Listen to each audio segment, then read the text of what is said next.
ಇನ್ನೊಂದು ಕಾನ್ಸೆಪ್ಟ್ ಅಂತಂದರೆ horse riding. Sir ಎಷ್ಟು ಜೋಶಲ್ಲಿ ಅವ್ರು ಹಾರ್ಸ್ ರೈಡ್ ಕೂಡ ಮಾಡ್ತಾರೆ, ಅದು ನೋಡಿದ್ರೆ ಖುಷಿ ಆಗುತ್ತೆ, ಇನ್ಸ್ಪೈರಿಂಗ್ ಸರ್ ನಿಜವಾಗ್ಲೂ ನೀವು. ಸೊ ಆ ಹಾರ್ಸ್ ರೈಡಿಂಗ್ ಇಟ್ಟಿದ್ದು ಯಾಕೆ ಇಲ್ಲಿ? ಹಾರ್ಸ್ ರೈಡ್ ಅಂದರೆ ನಾವು ಇವತ್ತು ಬಾಂಬೆಯಲ್ಲಿ, ಇಂಗ್ಲೆಂಡಲ್ಲಿ ಮತ್ತು ಬೆಂಗಳೂರಲ್ಲಿ ಎಲ್ಲ ಶ್ರೀಮಂತ ಮಕ್ಕಳಿಗೆ ಹಾರ್ಸ್ ರೈಡಿಂಗ್ ಅಪರ್ಚುನಿಟಿ ಸಿಗ್ತಾ ಇದೆ. ನಾವು ಹಳ್ಳಿಯ ಮಕ್ಕಳಿಗೆ ಕೂಡ ಅದು ಸಿಕ್ಕಬೇಕಾದ್ರೆ ಹಾರ್ಸ್ ರೈಡ್ ಮಾಡೋದೊಂದು ಕರಾಜ್ನೆಸ್. ಅಂದರೆ ಮೊನ್ನೆ ಒಂದು ಹುಡುಗಿ ಬಂದಾಳೆ, ಒಂದು ದನವನ್ನು ಮುಟ್ಲಿಕ್ಕೆ ಅವಳು ಭಯಪಡ್ತಿದ್ದಾಳೆ. ಅವಳಿಗೇನು ಬೇಕು? ಹಾಲು ಬೇಕು. ಅವಳು ಸೌಂದರ್ಯವಾಗಿರಲಿಕ್ಕೆ ಹಾಲು ಬೇಕು, ಮಗುವಿಗೆ ಆರೋಗ್ಯ ಆಗಿರಲಿಕ್ಕೆ ಹಾಲು ಬೇಕು. ದನ ಮುಟ್ತಾ ಇಲ್ಲ, ದನವನ್ನು ಹುಲಿ ನೋಡ್ತಾ ಇದ್ದಾಳೆ. ಇದು ಚೈಲ್ಡ್ಹುಡ್ಡಲ್ಲಿ ನೀವು ದನಗಳನ್ನು, ಪ್ರಾಣಿ ಪಕ್ಷಿಗಳನ್ನು ಹಾರ್ಸ್ ರೈಡಿಂಗ್ ಮಾಡೋದು ಇದನ್ನೆಲ್ಲ ಮಾಡಿದಾಗ ನೋಡಿ, ಕಿತ್ತೂರು ರಾಣಿ ಚೆನ್ನಮ್ಮ ಅವಳು ಸ್ಟೋರಿ ತಗೊಳ್ಳುವಾಗ ಅವಳು ಹಾರ್ಸ್ ರೈಡ್ ಮಾಡುವಾಗ, ಕತ್ತಿ ವರಸೆ ಮಾಡಿ ಇವೆಲ್ಲ ಮಾಡುವಾಗ, ಯುದ್ಧ ಮಾಡುವಾಗ ಅವಳು ಇಷ್ಟು ಕರಜಿತಂತ ಇದನ್ನು ನಾವು ಹಳ್ಳಿ ಮಕ್ಕಳಿಗೆ ತರಬೇಕನ್ನುವ ಕಲ್ಪನೆ ಇಟ್ಟು ಅದನ್ನು ಮಾಡ್ತಾ ಇದ್ದೀವಿ. ಸೊ ಈಗ ಅಲ್ಲಿ ಬಂದವರಿಗೆಲ್ಲರಿಗೂ ಆ ಹಾರ್ಸ್ ರೈಡಿಂಗ್ ಅದಕ್ಕೆಲ್ಲ ವ್ಯವಸ್ಥೆ ಇದೆ ಅಲ್ಲ ಸರ್? ಅಂದ್ರೆ ನಾನು ನೋಡಿದಾಗೆ 3-4 ಹಾರ್ಸ್ ಇದೆಯಲ್ಲ, ಟೋಟಲ್ ಎಷ್ಟು ಹಾರ್ಸ್ ಇದೆ? 3 ಇದೆ, ಇನ್ನೊಂದು ಬರ್ತಾ ಇದೆ. 5 ಹಾರ್ಸ್ ಮೇಡಮ್ ಹಾರ್ಸ್ಗಳಿಗೆ. ಅವರು ಒಳ್ಳೆ ಹಾರ್ಸ್ ರೈಡ್ ಮಾಡ್ತಾರೆ. ಒಂದ್ಸಲನು ಮಾಡಿಲ್ಲ ಮೇಡಮ್. ಹಾರ್ಸ್ಗಳ ಹೆಸರೇನು? ಒಂದು ಗೌರಿ ಅಂತ, ಇನ್ನೊಂದು ಭೀಮಾ ಅಂತ. ಭೀಮಾ, ಹೌದು. ಮತ್ತೊಬ್ಬ ಇನ್ನೊಬ್ಬನಿಗೆ ಹೆಸರಿಡ್ಬೇಕಷ್ಟೇ, ಜಸ್ಟ್ ಬಂದದಷ್ಟೇ. ಹೌದೌದು. ಕೃಷ್ಣ ಅಂತ ಇದ್ದಾನೆ, ಅವ ಟ್ರೈನಿಂಗ್ ಹೋಗಿದ್ದಾನೆ. ನಾನೊಂದು ಸಜೆಸ್ಟ್ ಮಾಡ್ಲಾ? ಹೇಳಿ. ಹಯಗ್ರೀವ ಅಂತ ಇಟ್ಬಿಡಿ. ಖಂಡಿತ ಇಡ್ತೇನೆ. Thank you very much. ಅಂದರೆ ಹಾರ್ಸ್ ರೈಡಿಂಗಲ್ಲಿ ಸರ್ಕಾರಿ ಶಾಲೆ ಮಕ್ಕಳು ಕೂಡ ಅದರ ಒಂದು ಅನುಭವನ ಪಡ್ಕೋಬೇಕು ಅನ್ನೋ ಒಂದು ಸದುದ್ದೇಶದಿಂದ ನೀವು ಮಾಡಿದ್ದೀರಾ. ಯಾಕಂದರೆ ಲಾಸ್ಟ್ ಟೈಮ್ ನಾವು ಬಂದಾಗಲೂ ಕೂಡ ತುಂಬ ಸ್ಕೂಲ್ ಮಕ್ಕಳು ವ್ಯಾನಲ್ಲೇ ಬಂದು ಅದನ್ನೆಲ್ಲ ನೋಡಿ ಕೆಲವರೆಲ್ಲ ಹಾರ್ಸ್ ರೈಡಿಂಗ್ ಟ್ರೈ ಮಾಡಿದ್ದನ್ನ ಕೂಡ ನಾನು ನೋಡಿದ್ದೆ. ನಮ್ಮ ಇಲ್ಲಿ ಮೊನ್ನೆ ಕೆಲವು ಬಂದ ಮಕ್ಕಳು ಸಗಣಿ ಮುಟ್ಟುವುದಿಲ್ಲ, ಮಣ್ಣು ಮುಟ್ಟುವುದಿಲ್ಲ. ನಾನು ಅವರಿಗೆ ಒಂದು ಕಾನ್ಸೆಪ್ಟ್ ಕೊಟ್ಟೆ, ಹಾರ್ಸ್ ರೈಡಿಂಗ್ ಯಾರು ಮಾಡ್ತೀರಾ, ಈ ದನದ ಕೌಡ ತೆಗಿಬೇಕಂತ. ಎಷ್ಟು ಹುಡುಗಿಯರು ಹೋಗಿ ಆ ಕೌಡ ತೆಗಿದಾರ ಹೇಳಿದರೆ ಅಷ್ಟು ಎಂಜಾಯ್ ಮಾಡ್ತಾರೆ. ಅಂದರೆ ಹಾರ್ಸ್ ರೈಡಿಂಗ್ ಮಾಡಲಿಕ್ಕೆ ಎಲ್ರಿಗೂ ಆಸಕ್ತಿ ಇದೆ, ಅವಕಾಶ ಇಲ್ಲ. ನಾವು ಅವಕಾಶ ಕಲ್ಪಿಸಿದಾಗ ಇದನ್ನು ನಾವು ಪ್ರಜ್ಞಾವಂತರು ಮತ್ತು ಸರ್ಕಾರ ಇದನ್ನ ಬಗ್ಗೆ ಚಿಂತನೆ ಮಾಡಬೇಕಂತ. ಮಕ್ಕಳಲ್ಲಿ ಎಳೆಯ ವಯಸ್ಸಲ್ಲಿ ಅವರಿಗೊಂದು ಚಾಲೆಂಜ್ ಆಗಿ ತರಬೇಕಂತ. ಹಾರ್ಸ್ ರೈಡ್ ಮಾಡುವಂಥದ್ದು, ಒಂದು ಡೇರಿಂಗ್ ಎದುರಿಸುವಂಥ ಶಕ್ತಿ ತರಬೇಕಂತ ಆ ಥರ.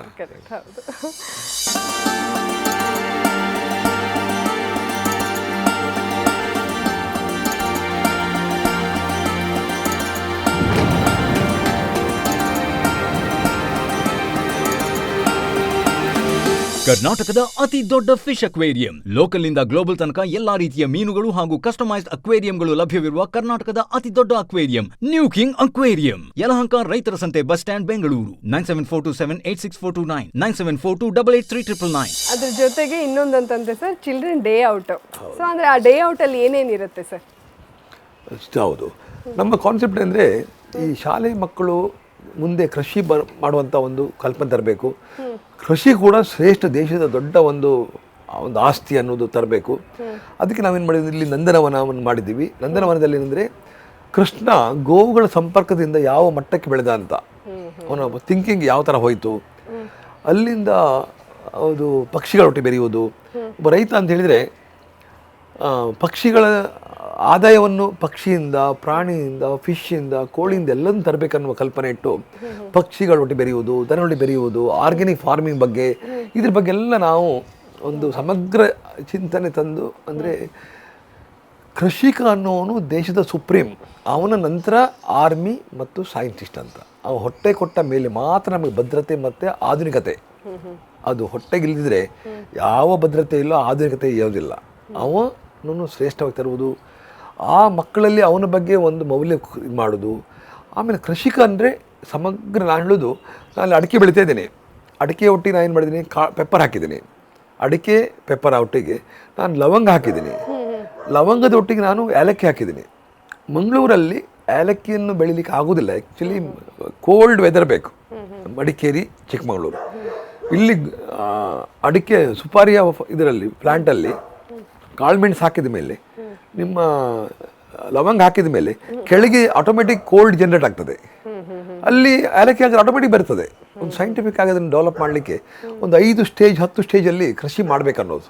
ಒಬ್ಬ ರೈತ ಅಂದರೆ ಅವ ಒಂದೇನು ರಬ್ಬರ್ ಹಾಕ್ತಾನೆ, ಅಡಿಕೆ ಹಾಕ್ತಾನೆ, ಭತ್ತ ಹಾಕ್ತಾನೆ, ಮುಗೀತದೆ. ಹಾಗಲ್ಲ, ಹಳೆಯ ಪದ್ಧತಿಯನ್ನು ಬಿಟ್ಟು ಅಡಾಪ್ಟ್ ಮಾಡಬೇಕು ಹೊಸತನ. ಈಗ ಹೌದು.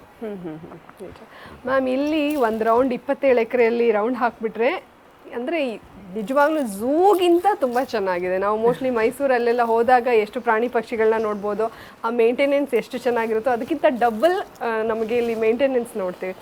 ಬೇರೆ ಬೇರೆ ಥರದ ಗಿಡಗಳಿದೆ, ಬೇರೆ ಬೇರೆ ಥರ ಹಣ್ಣಿನ ಗಿಡಗಳಿದೆ, ಮತ್ತು ಹೂವಿನ ಗಿಡಗಳಿದೆ, ಹಸುಗಳಿದೆ, ಪ್ರಾಣಿಗಳಿದೆ, ಪಕ್ಷಿಗಳಿದೆ. ಯಾವ್ಯಾವ್ದಿದೆ ಅಂತ ಒಂದ್ಸಲ ಹೇಳ್ಬೋದಾ? ಹಾಂ, ನಮ್ಮ ತೋಟದಲ್ಲಿ ರಾಂಬೂಟನ್ ಅಂದರೆ ಮ್ಯಾಮ್? ರಾಂಬೂಟನ್ ಅಂದರೆ ಅದು ಕೊರೋನಾ ಫ್ರೂಟ್ ಥರ ಇದೆ, ಮಲೇಷಿಯಾ ಫ್ರೂಟ್ ಅದು. ಅದು ತುಂಬ ಸ್ವೀಟ್ ಇರ್ತದೆ ಮತ್ತು ತುಂಬ ಮೆಡಿಸಿನಲ್ ವ್ಯಾಲ್ಯೂಸ್ ಇರ್ತದೆ ಅದರಲ್ಲಿ. ಅದು ಈಗ ಮಾರ್ಕೆಟಲ್ಲಿ ತುಂಬ ಬಂದಿದೆ, ಈಗ ಕೇರಳದಲ್ಲಿ ತುಂಬ ಬೆಳೀತಾ ಇದ್ದಾರೆ ಅದನ್ನು. ಮಾರ್ಕೆಟಲ್ಲಿ 400 ರೂಪಾಯಿ ಆ ಥರ ಎಲ್ಲ ಹೋಗ್ತಾ ಇದೆ ಇದು. ಅದನ್ನು ನಾವಿಲ್ಲಿ ಬೆಳೆಸಿದ್ದೇವೆ. ಇನ್ನೊಂದರಲ್ಲಿ ಮ್ಯಾಂಗೋಸ್ಟೀನ್ ಅಂತ ನನಗೆ ರಾಂಬೂಟನ್ ತುಂಬಾ ಸ್ವೀಟ್ ಇರುತ್ತೆ ಅಂತ ಹೇಳಿದ್ರಲ್ಲ, ಈ ಕಪ್ಪಲ್ಲಿ ಎಷ್ಟು ಸ್ವೀಟ್ ಆಗಿದೆಯೋ ಅಷ್ಟೇ ಸ್ವೀಟ್ ಆಗಿರುತ್ತಲ್ಲ. ಹಾಗೆ ಹೇಳಿ ಮ್ಯಾಂಗೋಸ್ಟೀನು ಸ್ವೀಟ್ ಉಂಟು. ಅಂದ್ರೆ ಇದು ವಿಶೇಷ ಅಲ್ಲ, ಹಣ್ಣು ಬೇರೆ ಕಡೆ ಎಲ್ಲ ಸಿಗಲ್ಲ, ಅದಕ್ಕೆ. ಮ್ಯಾಂಗೋಸ್ಟೀನ್ ಮತ್ತೆ ಅಬಿಯೋ ಅಂತ ಫ್ರೂಟ್ ಹಾಕಿದ್ದೇವೆ. ಆಮೇಲೆ ಮ್ಯಾಂಗೋ ಇದೆ, ಮಲ್ಲಿಕಾ ಮ್ಯಾಂಗೋ ತುಂಬಾ ಇದೆ ನಮ್ಮಲ್ಲಿ. ಬೇರೆ ಬೇರೆ ವೆರೈಟಿ ಇದೆ, ಬಟ್ ಮಲ್ಲಿಕಾ ಮ್ಯಾಂಗೋ ತುಂಬಾ ಇದೆ. ಆಮೇಲೆ ಜಾಕ್ ಫ್ರೂಟ್ ಇದೆ. ಆಮೇಲೆ ಬೇರೆ ಬೇರೆ ನಾವು ಅಂದ್ರೆ ಈಗ ಪಪ್ಪಾಯಿ ಹಾಕಿದ್ದೇವೆ, ಒಂದು ಮಲೇಷಿಯನ್ ಪಪ್ಪಾಯಿ ಹಾಕಿದ್ದೇವೆ. ಇನ್ನು ಬೇರೆ ಬೇರೆ ತರ ಫ್ರೂಟ್ಸ್ ಎಲ್ಲ ನೆಟ್ಟಿದ್ದೇವೆ, ಫಲ ಇನ್ನು ಕೊಡ್ಬೇಕಷ್ಟೇ ಅದು. ನಾವು ಅಂದ್ರೆ ನೋಡಿದಾಗ ಮ್ಯಾಮ್ ಇಷ್ಟಿಷ್ಟೇ ಗಿಡಗಳಿದೆ, ಅದು ದೊಡ್ಡದಾಗಿಲ್ಲ, ಅದು ಇಲ್ಲಿ ಇಷ್ಟರಲ್ಲೇ ಹಣ್ಣು ಚೆನ್ನಾಗಿ ಬಿಡ್ತಾ ಇದೆ. ಚೆನ್ನಾಗಿ ಬರ್ತದೆ ನಮಗೆ. ಆಕ್ಚುಲಿ 4-5 ವರ್ಷಕ್ಕೆ ಬರ್ತದೆ ಅಂತ ಹೇಳ್ತಿದ್ರು ನಮ್ಗೆ ಕೊಡುವಾಗ, ಬಟ್ ನಮಗೆ 2ನೇ ವರ್ಷದಲ್ಲೇ ಸ್ವಲ್ಪ ಹಣ್ಣು ಸಿಕ್ಕಿದೆ ನಮಗೆ. ಅದು ನಾವು ಹೆಚ್ಚಿನ ನಿಮಿಷ ಅದು ಆರ್ಗ್ಯಾನಿಕ್ ಕೃಷಿ ಮಾಡೋದ್ರಿಂದ ನಮಗೆ ಬಂದಿದೆ ಅಂತ ಅದೊಂದು ಇದು. ಹಾಗೆ ಇದು ಅಡಿಕೆ ಇದೆ, ಮತ್ತೆ ತೆಂಗಿದೆ, ಎಲ್ಲ ತರದ್ದು ಹಾಕಿದ್ದೇವೆ ಸ್ವಲ್ಪ ಸ್ವಲ್ಪ.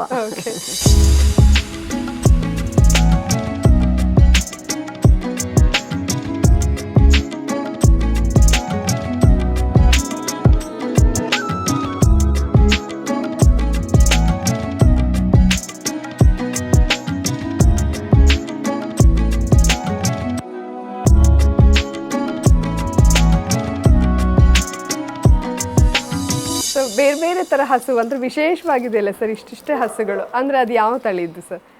ಮೇಡಮ್ ನಮ್ಮ ದೇಶೀಯ ಬೇರೆ ಬೇರೆ ರೀಜನ್ನ ತಳಿಗಳಿದೆ. ನಿಮ್ಮ ಗಿರ್ ಅಂದ್ರೆ ನಿಮ್ದು ಅಹಮದಾಬಾದಲ್ಲಿ, ಪುಂಗನೂರು ಅಂದ್ರೆ ಆಂಧ್ರದ ಒಂದು ಏರಿಯಾದಲ್ಲಿ, ಹಾಗೆ ಅಂಥದ್ದೆಲ್ಲ ನಾವು ದೇಶಿ ತಳಿಗಳು ಮಾತ್ರ ಹಾಕ್ತಾ ಇದ್ದೀವಿ.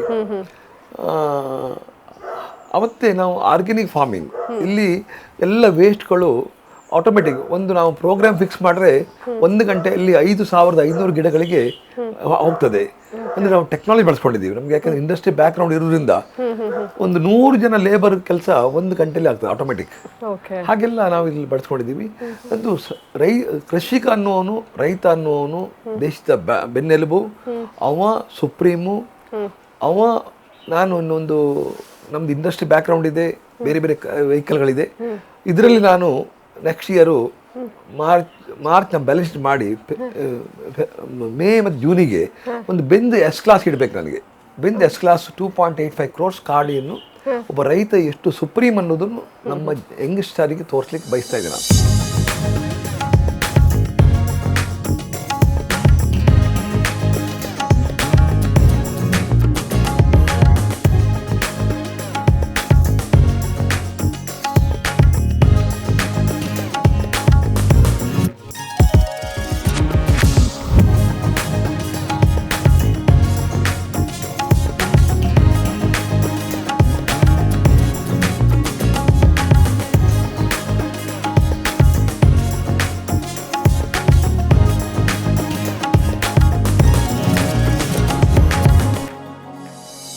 ಆ್ಯಕ್ಚುಲಿ ನನಗೇನು ಅನಿಸ್ತಾ ಇದೆ ಗೊತ್ತಾ ಸರ್, ಇವಾಗ ಎಲ್ಲ ಹೆಣ್ಮಕ್ಳು ನಾನು ಇಂಜಿನಿಯರ್ ಮದುವೆ ಆಗ್ತೀನಿ, ಡಾಕ್ಟರ್ನ ಮದುವೆ ಆಗ್ತೀನಿ, ಫಾರಿನಿಗೆ ಆಗ್ತೀನಿ ಅಂತಾರೆ, ಯಾರು ರೈತನ ಆಗಲ್ಲ ಅಂತಾರೆ. ಬಟ್ ನಿಮ್ಮ ಥರ ರೈತ ಸಿಕ್ಕಿದ್ರೆ ಎಲ್ಲರೂ ಕ್ಯೂವಲ್ಲಿ ನಿಂತ್ಕೊಳ್ತಾರೆ ಸರ್.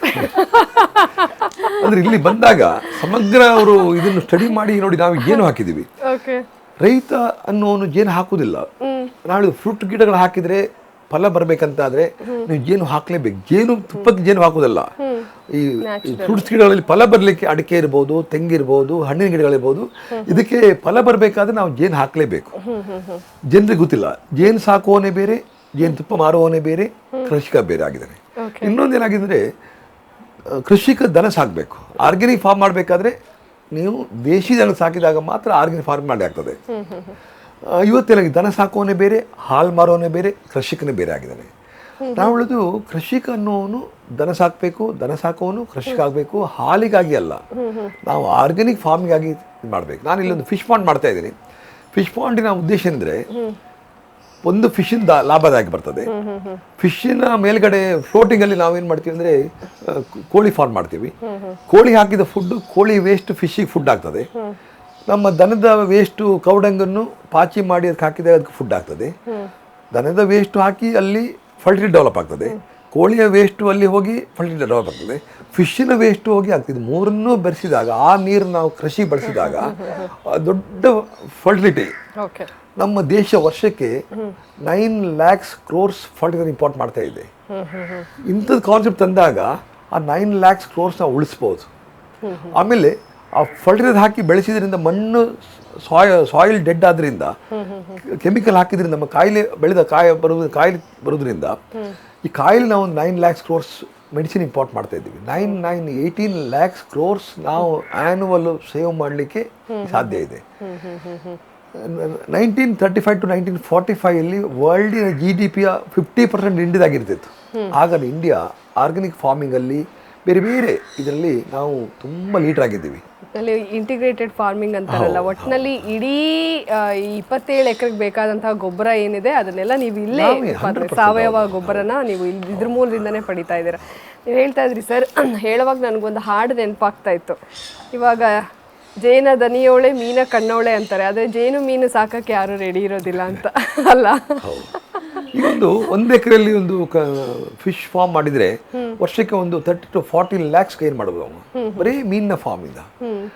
ನಾವು ಪೊಂಗಲ್ ದನ ಸಾಕಿದ್ದೀವಿ, ಒಂದು 10 ದನವನ್ನು ಸಾಕಿದೆ. ಒಂದು ಅರ್ಧ ಎಕರೆಯಲ್ಲಿ ಒಂದು ಬ್ರೀಡಿ 3 ಲಕ್ಷ ಇದೆ. ವರ್ಷಕ್ಕೆ 10 ಬಂದರೆ ಎಷ್ಟು 30 ಲಕ್ಷ ಆಯಿತು. ನಾವು ಹಾಸ್ಟ್ರಿಚ್ ಸಾಕಿದ್ದೀವಿ.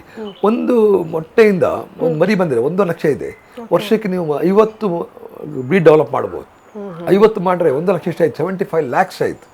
ರೈತ ಆದರೆ ರಬ್ಬರ್ ಹಾಕ್ಕೊಳ್ತಾನೆ, ಅಡಿಕೆ ಹಾಕ್ತಾನೆ, ಭತ್ತ ಬೆಳಿತಾನೆ, ಮತ್ತು ಅವ ಅದ್ರ ಬಗ್ಗೆ ಅವನಿಗೆ ರೆಸ್ಪೆಕ್ಟು ಇಲ್ಲ, ಅವನ ಇನ್ವಾಲ್ವ್ಮೆಂಟು ಇರೋದಿಲ್ಲ. ಆಮೇಲೆ ರೈತ ಅನ್ನೋನು ಪ್ರತಿದಿನ ಬೆಳಿಗ್ಗೆ 6 ಗಂಟೆಯಿಂದ 4 ಗಂಟೆ ತನಕ ಕೃಷಿಯಲ್ಲಿ ಅವ ತೊಡಸ್ಕೊಳ್ಬೇಕು. ಅವ ಎಲ್ಲ ಇದನ್ನು ಸೋರ್ಸ್ ತರಬೇಕು. ಕೋಳಿಯಿಂದ, ಮೊಟ್ಟೆಯಿಂದ, ಮೀನಿಂದ, ಜೇನಿಂದ, ದನಗಳಿಂದ, ಎಲ್ಲ ವೆಜಿಟೇಬಲ್ಲು, ಫ್ರೂಟ್ಸು, ಸಮಗ್ರ. ಇನ್ನೊಂದು ಏನು ಹೇಳ್ತೇನೆ ನಾನು, ಒಂದು ಫಾರೆಸ್ಟ್ ಗಿಡಗಳು ಹಾಕಿದರೆ, ಒಂದು ಸಾಗವಾನಿ ಗಿಡ ಹಾಕಿದರೆ 20 ವರ್ಷದಲ್ಲಿ ನಿಮಗೆ 80 ಸೇಫ್ಟಿ ಬರ್ತದೆ. 10,000 ಇದೆ, 8 ಲಕ್ಷ ಆಯಿತು. ಒಂದು 100 ಗಿಡ ಹಾಕಿದರೆ 8 ಕೋಟಿ ಆಯಿತು. ನಾವೆಲ್ಲ ಶಾರ್ಟ್ ಟೈಮ್ ನೋಡ್ತಾ ಇದ್ವಿ, ಲಾಂಗ್ ಟೈಮ್ ನೋಡ್ತಾ ಇಲ್ಲ. Correct sir. ಸರ್ ಅಂದರೆ ಎಷ್ಟು ಒಂದು ಆಳವಾಗಿ ಹೋಗ್ಬಿಟ್ಟಿದ್ದಾರೆ ಗೋದಾಮಕ್ಕೆ ಅನ್ನೋದು ಅವ್ರ ಮಾತಿಂದ ಅರ್ಥ ಆಗುತ್ತೆ. ಸರ್, ನೀವು ಒಬ್ಬ ಕಂಪನಿಯ ಫೌಂಡರ್, SK ಫೆಲಿಕ್ಸರ್ ಕಂಪನಿ ಫೌಂಡರ್. ಅಲ್ಲಿ ಮೀಟಿಂಗ್ಸು ಅದೊಂದು ದೊಡ್ಡ ಜವಾಬ್ದಾರಿ. ಕಂಪನಿ ನಡೆಸೋದಂತಂದ್ರೆ ಅಷ್ಟು ಸುಲಭದ ಮಾತಲ್ಲ. ಅದ್ರ ಜೊತೆಗೆ ಇದಕ್ಕೆ ನೀವು ಹೇಗೆ ಟೈಮ್ ಸ್ಪೆಂಡ್ ಮಾಡ್ತಾ ಇದ್ದೀರಾ? ನಿಮ್ಮ ರೂಟೀನ್ ಹೇಳಿ ಸರ್, ಹೇಗಿರುತ್ತೆ? ನಾನು ತಲೆಯಲ್ಲಿ ನಾನು ಮಾಡ್ತಿರೋ ದೊಡ್ಡ ಶ್ರೇಷ್ಠ ಕೆಲಸ ಅನ್ನುವಾಗ ಅದೆಲ್ಲ ಬರುವುದು. ನಾನು ಮಾಡೋ ಸಹಜ ಸಾಮಾನ್ಯ ಅಂತಾಗ ಅದು ಯಾವುದು ಬರುವುದಿಲ್ಲ. ಉದಾಹರಣೆಗೆ ಧೀರುಭಾಯ್ ಅಂಬಾನಿ ಒಂದು ಪೆಟ್ರೋಲ್ ಹಾಕ್ತಾ ಇರುವವನು ಪೆಟ್ರೋಲ್ ಬಂಕಲ್ಲಿ ಒಂದು ಪೆಟ್ರೋಕೆಮಿಕಲ್ ವರ್ಲ್ಡಿನ ಬಿಗ್ಗೆಸ್ಟ್ ಇಂಡಸ್ಟ್ರಿ ಸ್ಟಾರ್ಟ್ ಮಾಡಿದವ. ಅಂದರೆ ರತನ್ ಟಾಟಾ ಇವತ್ತು 1300 ಕಂಪನಿ ರನ್ ಮಾಡ್ತಾ ಇದ್ದಾರೆ. ಮೋರ್ ದೆನ್ 1 crores ಪೀಪಲ್ಗೆ ಎಂಪ್ಲಾಯ್ಮೆಂಟ್ ಕ್ರಿಯೇಟ್ ಮಾಡಿದ್ದಾರೆ. ವರ್ಲ್ಡಿನ ಟಾಪ್ ಒಬ್ಬ ಎಂಟರ್ಪ್ರನರ್. ಅಂದರೆ ನಮ್ಮ ತಲೆಯಲ್ಲಿ ನಾನು ಏನು ಮಾಡ್ತಾ ಇದ್ದೀನಿ ಅದನ್ನು ನನ್ನ ತಲೆಯಲ್ಲಿರಬಾರ್ದು, ಹಾರ್ಟಲ್ಲಿರಬೇಕು. ನಾನು ಪ್ರತಿಯೊಂದು ಕೆಲಸದಲ್ಲಿ ಹಾರ್ಟ್ ಟಚ್ ಮಾಡಿದರೆ ಎಲ್ಲವುದೂ ಸಹಜ, ಎಲ್ಲವುದೂ ಒಳ್ಳೆ ರಿಸಲ್ಟ್ ಬರ್ತದೆ. ನನ್ನ ತಲೆಯಲ್ಲಿ ನಾನು ಹೀಗೀಗೆ ಅಂತ ಹೋದಾಗ ಮಾತ್ರ ಅದೆಲ್ಲ ಸಾಧ್ಯ ಇಲ್ಲ. ನಿಜ ಸರ್. ಆ್ಯಕ್ಚುಲಿ ಒಬ್ಬ ಸಾಮಾನ್ಯ ರೈತ ಕೋಟ್ಯಾಧೀಶನಾಗಬೇಕು ಅಂತ ಅಂದ್ಕೊಂಡು ಆಗಿರುವಂಥ ಉದಾಹರಣೆಗಳು ನಮ್ಮ ಹಿಸ್ಟ್ರಿನಲ್ಲಿ ಸಿಗುತ್ತೆ. ಆದರೆ ಒಬ್ಬ ದೊಡ್ಡ ಕಂಪನಿ ಮಾಲೀಕ ಒಬ್ಬ ಕೋಟ್ಯಾಧೀಶ ರೈತನಾಗಬೇಕು, ಆರ್ಗ್ಯಾನಿಕ್ ಫಾರ್ಮಿಂಗನ್ನು ಇಡೀ ಭಾರತಕ್ಕೆ ಮತ್ತೊಂದು ಸಲ ನಾವು ರೀಇಂಟ್ರೊಡ್ಯೂಸ್ ಮಾಡಬೇಕು ಅಂತ ಹೇಳಿ 1 ರೂಪಾಯಿನೂ ಕೂಡ ಎಕ್ಸ್ಪೆಕ್ಟೇಷನ್ ಇಲ್ದಲೇ ತನು ಮನ ಧನನ ಅರ್ಪಿಸ್ತಾ ಇರುವಂಥ ಏಕೈಕ ವ್ಯಕ್ತಿ ಅಂತಂದರೆ ಅದು ನೀವೇ ಸರ್. ಓಕೆ ಮ್ಯಾಮ್, ತುಂಬ ಬ್ಯುಸಿಯಾಗಿರ್ತಾರೆ ಸರ್. ಸೊ ನಿಮ್ಮಿಬ್ಬರಿಗೆ ಟೈಮ್ ಸಿಗುತ್ತಾ ಎಲ್ಲಾದರೂ ಆಚೆ ಕಡೆ ಹೋಗೋದಕ್ಕೆ? ನೀವಿಬ್ಬರು ಹೇಗೆ ಟೈಮ್ ಸ್ಪೆಂಡ್ ಮಾಡ್ತೀರಿ? ಯಾಕಂದರೆ ಅವರು ಕಂಪ್ನಿಯಲ್ಲೂ ಬ್ಯುಸಿ, ಗೋದಾಮದಲ್ಲೂ ಬ್ಯುಸಿ. ಸರ್ ಹೇಗೆ ಅಂದರೆ ಫೋನ್ ಮಾಡಿದರೆ 10 ಸೆಕೆಂಡ್ ಮೇಲೆ ಮಾತಾಡಲ್ಲ. ಓಕೆ ಮೇಡಮ್, ಆಯ್ತು ಮೇಡಮ್, ಬನ್ನಿ ಮೇಡಮ್ ಅಷ್ಟೇ. ಅಂದರೆ ಎಲ್ಲಿ ಟೈಮ್ ವೇಸ್ಟ್ ಆಗುತ್ತೋ ಅನ್ನೋ ಥರ, ಅಂದರೆ ಒಂದೊಂದು ಸೆಕೆಂಡ್ ಕೂಡ ಅವ್ರು ಟೈಮ್ ವೇಸ್ಟ್ ಮಾಡಲ್ಲ.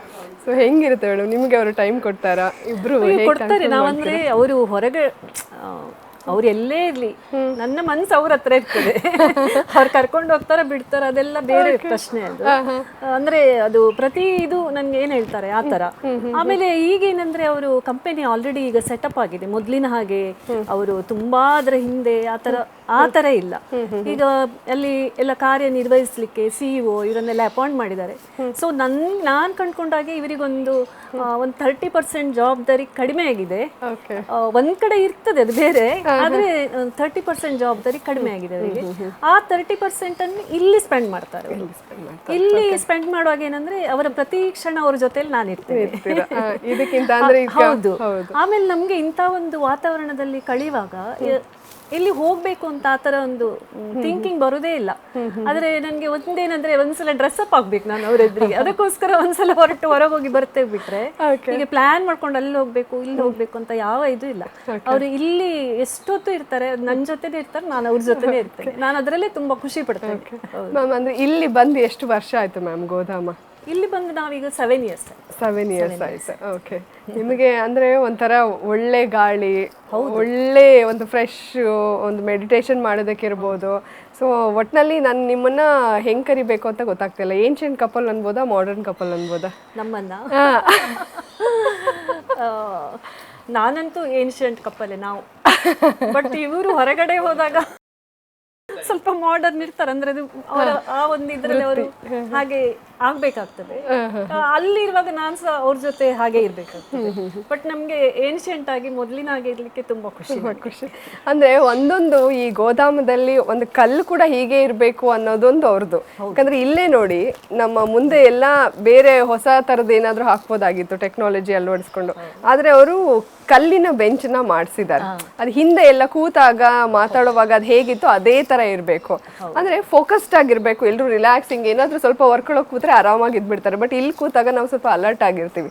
ಅಂದ್ರೆ ಒಂದು ಸಣ್ಣದ್ರಲ್ಲೂ ತುಂಬಾ ಪರ್ಟಿಕ್ಯುಲರ್ ಸರ್. ಹೌದು. ಅವ್ರ ಬಗ್ಗೆ ಹೇಳೋದಾದ್ರೆ ಅವ್ರ ಬಗ್ಗೆ ಏನ್ ಹೇಳ್ತಾರೆ, ಸ್ವಲ್ಪ ಟೈಮ್ ಎಲ್ಲ ಸಾಕಾಗೋದಿಲ್ಲ ಹೇಳ್ಬೇಕಂದ್ರೆ. ನಾನು ತುಂಬಾ ಜನರನ್ನು ನೋಡಿದ್ದೇನೆ. ನಾನು ನನ್ನ ಯಜಮಾನ್ರಂತ ಹೊಗಳೋದಲ್ಲ, ನಾನು ಇವರ ಹಾಗೆ ಇವರನ್ನು ಮಾತ್ರ ನೋಡಿರೋದು ನಾನು. ಯಾಕಂದ್ರೆ ಅವರು ಯಾವುದೇ ಕೆಲಸ ಮಾಡ್ಲಿ ಅದು ಅದರಲ್ಲಿ ಅವರ 100% ಅವ್ರು ತೊಡಗಿಸ್ಕೊಳ್ತಾರೆ. ನನಗೆ ಆಗೋದಿಲ್ಲ ಅದು. ಎಷ್ಟೋ ಸಲ ನನಗೆ ತುಂಬಾ ಕಷ್ಟ ಆಗ್ತದೆ ಅದು. ಆದ್ರೆ ಅವ್ರು ಇದೆಯಲ್ಲ, ಪ್ರತಿಯೊಂದು ವಿಷಯದಲ್ಲೂ ಪರ್ಟಿಕ್ಯುಲರ್. ಅವರು ನಂಗೆ ಹೀಗಂದ್ರೆ ಅದು ಹೀಗೆ ಇರ್ಬೇಕು, ಈ ತರ ಮಾಡ್ಬೇಕಂದ್ರೆ ಈ ತರನೇ ಮಾಡ್ಬೇಕು. ಅದು ಹಾಗೆ ಒಂದು ಗಿಡ ಇಡುವಾಗ್ಲೂ ಹಾಗೆ ನೀವು ಅಬ್ಸರ್ವ್ ಮಾಡ್ಬೋದು. ಆ ಒಂದು ಲೈನ್ ಅಲ್ಲಿ ಇಡ್ಬೇಕು ಅವರು. ಈ ಕೆಲಸದವ್ರು ಏನ್ ಮಾಡ್ತಾರೆ, ಒಂಚೂರು ಆಚೆ ಈಚೆ ಇಟ್ಬಿಡ್ತಾರೆ. ಅದನ್ನ ತೆಗ್ಸಿ ಆ ಲೈನಿಗೆ ಇಡ್ಸಿದ್ದು ಉಂಟವರು. ಇವನೀಗ ಈ ನಾಗಬನ ಮಾಡುವಾಗ ಏನು ಇವ್ರು ಅದು ನ್ಯಾಚುರಲ್ ಆಗಿರ್ಬೇಕಂತ ಅವರಿಗೆ. ಎಲ್ಲಿ ಸಹ ಅಲ್ಲಿ ಸಿಮೆಂಟು, ಕಲ್ಲು, ಇದು ಮೇಲ್ಗಡೆ ಶೀಟ್ ಇದೆಲ್ಲ ಯಾವುದು ಬರಬಾರ್ದಂತ ಅವರು ಫಸ್ಟಿಗೆ ಏನ್ ಮಾಡಿದ್ರು, ಹೀಗೆ ರೌಂಡ್ ಹೋಗುವಾಗ ಎಲ್ಲಿಯೋ ಕಲ್ಲುಗಳೆಲ್ಲ ಬಿದ್ದಿದೆ, ರೌಂಡ್ ಕಲ್ಲುಗಳು. ಇವರು ಹೇಳಿ ಅಲ್ಲಿ ತಂದು ಜೋಡಿಸಿ ಒಂದು ಚಂದ ಪ್ಲೇಸ್ ಮಾಡಿದ್ರು. ಇವ್ರು ಇಡುವಾಗ ನನ್ಗೆ ಯಾಕಪ್ಪ ಹೀಗಿಡ್ತಾರೆ ಅಂತ, ಅದು ಆದ್ಮೇಲೆ ಅದರ ಬೆಲೆ, ಅದರ ಒಂದು ಇಂಪಾರ್ಟೆನ್ಸ್ ಎಲ್ಲ ನನಗೆ ಗೊತ್ತಾಗ್ತದೆ. ಹಾಗೆ ಇಲ್ಲಿ ಪ್ರತಿಯೊಂದನ್ನು ಮಾಡುವಾಗ್ಲೂ ಹಾಗೆ ನನಗೆ ಮಾಡುವಾಗ ಏನೋ ಗೊತ್ತಾಗ್ತಿರ್ಲಿಲ್ಲ. ಎಲ್ಲ ಮಾಡಿ ಆದ್ಮೇಲೆ ನಾನು ತಿಳ್ಕೊಂಡ ಬಂದೆ. ನಾನು ಈಗ ಫ್ಯಾಕ್ಟ್ರಿಯಲ್ಲಿ ಇದ್ರು ಅಷ್ಟೇ.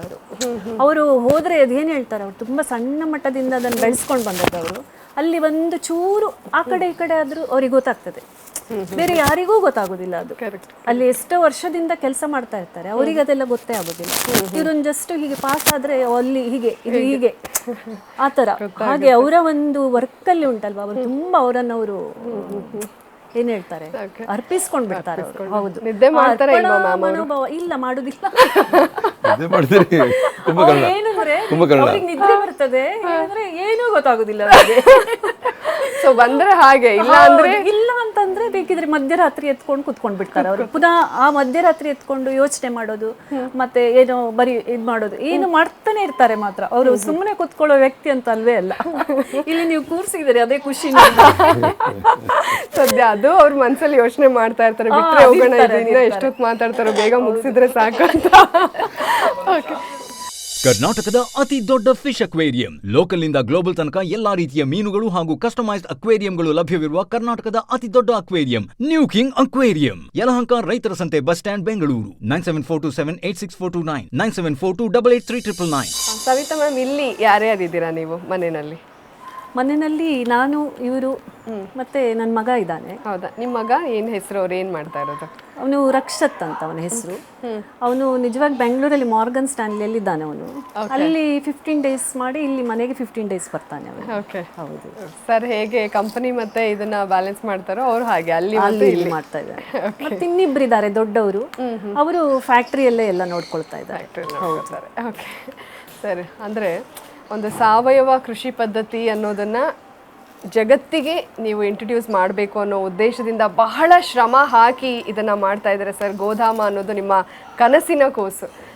ಸೊ ಏನು ಮೆಸೇಜನ್ನು ಕೊಡೋದಕ್ಕೆ ಇಷ್ಟಪಡ್ತೀರಾ ಸರ್? ನಮ್ಮ ಇದರ ಮೂಲ ಉದ್ದೇಶ ನಾವು ಪ್ರಕೃತಿಯನ್ನು ಪೂಜಿಸಬೇಕು ಅನ್ನೋದು.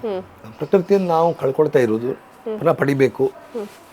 ಒಂದು 100 ವರ್ಷ ಹಿಂದೆ ಪ್ರಕೃತಿಗೆ ಎಷ್ಟು ಇಂಪಾರ್ಟೆಂಟ್ ಕೊಡ್ತಾ ಇದ್ದಾರೆ ಅದನ್ನು ನೆಕ್ಸ್ಟ್ ಜನ ಕೊಡಬೇಕನ್ನುವ ಉದ್ದೇಶ. ಇನ್ನೊಂದು, ನಾವು ರೈತ ಇಸ್ ಕಿಂಗ್. ರೈತನ ಯಾರು ಕಡೆಗಣಿಸಬಾರ್ದು. ಇವತ್ತು ತುಂಬ ಕಲಬೆರಕೆ ಆಗ್ತಾ ಇದೆ. ರೈತ ಸೋಲ್ತಾ ಇದ್ದಾನೆ, ಸುಸೈಡ್ ಮಾಡ್ಕೊಳ್ತಾ ಇದ್ದಾನೆ. ಅವ ಹಾಗೆ ಆಗಬಾರ್ದು. ದೇಶದ ಬೆನ್ನೆಲುಬು ರೈತ ಅನ್ನೋದು. ನೇಚರನ್ನು ನಮ್ಮ ಜನರೇಷನ್ ನೆಕ್ಸ್ಟು ಆರಾಧಿಸಬೇಕು ಮತ್ತು ಪ್ರಾಚೀನ ಬದುಕನ್ನು ಅಳವಡಿಸ್ಕೊಳ್ಬೇಕು ಮತ್ತು ರೈತ ಇಸ್ ಕಿಂಗು. ಇದನ್ನು ಮೂರನ್ನು ಉಳಿಸಿದರೆ ಇನ್ನೊಂದು 10 ವರ್ಷ ಹೋಗುವಾಗ ನಮ್ಮ ದೇಶ ತುಂಬ ಹೆಲ್ತಿಯಾಗಿರ್ತದೆ. ಇಲ್ಲದಿದ್ದರೆ ಅನ್ಹೆಲ್ತಿ ಅಂತ ಹೇಳಿದರೆ ಹಣ ಇರ್ತದೆ, ನಮ್ಮ ಹತ್ರ ಶಾರ್ ಸರ್ಟಿಫಿಕೇಟ್ ಇರ್ತದೆ, ಗೋಲ್ಡ್ ಇರ್ತದೆ, ಫುಡ್ ಇರೋದಿಲ್ಲ ಮತ್ತು ಬದುಕುವಂಥ ವಾತಾವರಣ ಇರೋದಿಲ್ಲ. ಯಾಕಂದರೆ ಒಂದು 60 ವರ್ಷ ಹಿಂದೆ ನಿಮಗೆ ಒಂದು ಕ್ಲೈಮೇಟ್ ಎಷ್ಟಂದರೆ ವಿದೌಟ್ AC ವಿದೌಟ್ ಫ್ಯಾನ್ ನಾವು ಬದುಕ್ತಾ ಇದ್ದೀವಿ. ಒಂದು 20 to 25 ಟೆಂಪ್ರೇಚರ್ ಇತ್ತು. ಈಗ ನಾವು ಮರ ಕಡಿದು ಮಾಡರ್ನ್ ಇದಕ್ಕೆ ಹೋಗಿ ಈಗ ನಮ್ಮ ಟೆಂಪ್ರೇಚರ್ 35 to 45 ಹೋಗಿದೆ. ಇನ್ನೊಂದು 3-4 ಟೆಂಪ್ರೇಚರ್ ಜಾಸ್ತಿ ಆದರೆ ಕಾಡಿ ಬೆಂಕಿ ಹಿಡಿತದೆ. ನಾವು ಹೊರಗೆ ಹೋದರೆ ಬರುವ ಚಿಂತನೆ ಇಲ್ಲ. ಯಾಕಂದರೆ ಅಷ್ಟು ಟೆಂಪ್ರೇಚರ್. ನಾವು ಮೊನ್ನೆ ಮಕ್ಕದಲ್ಲಿ ಎಷ್ಟೋ ಸಾವಿರ ಸತ್ತೋದ್ರು, ನಾರ್ತ್ ಇಂಡಿಯಾದಲ್ಲಿ ಎಷ್ಟೇ ಸತ್ತೋದ್ರು, ಬಾಕಿ ಹಾಗೆ ಬರ್ತದೆ. ಪ್ರತಿಯೊಬ್ಬನು ಒಂದು 100 ಗಿಡವನ್ನು ಬೆಳೆಸುವಂಥ ಒಂದು ಪ್ರತಿಜ್ಞೆ ಮಾಡಿದರೆ ನಮ್ಮ ದೇಶದಲ್ಲಿ 10 ವರ್ಷ ಹೋಗುವಾಗ ಒಂದು ಒಳ್ಳೆಯ ವಾತಾವರಣ ನಾವು ಕಾಣ್ಬೋದು. ಎಲ್ಲರೂ ಸೇಫ್ ಆಗಿರ್ತೀವಿ. ಇದು ನನ್ನ ಉದ್ದೇಶ. ಓಕೆ, ಬಹಳ ಸದುದ್ದೇಶ ಇಟ್ಕೊಂಡು ನೀವು ಈ ಗೋಧಾಮನ ಮಾಡಿದ್ದೀರಾ ಸರ್. ನಿಮ್ಮ ಈ ಸದುದ್ದೇಶ ಅನ್ನೋದು ಎಲ್ರಿಗೂ ಕೂಡ ರೀಚ್ ಆಗಲಿ. ನಿಜವಾಗ್ಲೂ ಇನ್ಸ್ಪೈರಿಂಗ್ ಕಪಲ್ ನೀವಿಬ್ಬರು. ಈ ಕಾರ್ಯಕ್ರಮದ ಮೂಲಕ ನಿಮ್ಮನ್ನು ನೋಡಿ ಒಂದಷ್ಟು ಅಂಶಗಳನ್ನ ಅವರು ಅಳವಡಿಸ್ಕೊಂಡ್ರೆ ನಿಜವಾಗ್ಲೂ ಕೂಡ ಸಾರ್ಥಕ ಆಗುತ್ತೆ. ನಿಜವಾಗ್ಲೂ ಮನಸಾರೆ ನಾನು ನಿಮ್ಮಿಬ್ಬರಿಗೂ ಕೂಡ ಕಂಗ್ರ್ಯಾಚುಲೇಟ್ ಮಾಡೋಕ್ಕೆ ಇಷ್ಟಪಡ್ತೀನಿ. ಥ್ಯಾಂಕ್ ಯು ವೆರಿ ಮಚ್ ಇಬ್ಬರಿಗೂ ಕೂಡ ಈ ಕಾರ್ಯಕ್ರಮದಲ್ಲಿ ಬಹಳಷ್ಟು ವಿಚಾರಗಳನ್ನು, ಇನ್ಸ್ಪೈರಿಂಗ್ ವಿಚಾರಗಳನ್ನು ತಿಳಿಸ್ಕೊಟ್ಟಿದ್ದಕ್ಕಾಗಿ. Thank you sir.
ವೀಕ್ಷಕರೇ, ಯಾವುದೇ ಪ್ರತಿಫಲಾಪೇಕ್ಷೆ ಇಲ್ಲದೆ ಒಂದು ಒಳ್ಳೆ ಉದ್ದೇಶವನ್ನು ಇಟ್ಕೊಂಡು ಈ ಗೋಧಾಮನ ಮಾಡಿದ್ದಾರೆ. ಗೋಧಾಮ ಅವರ ಕನಸಿನ ಕೂಸು.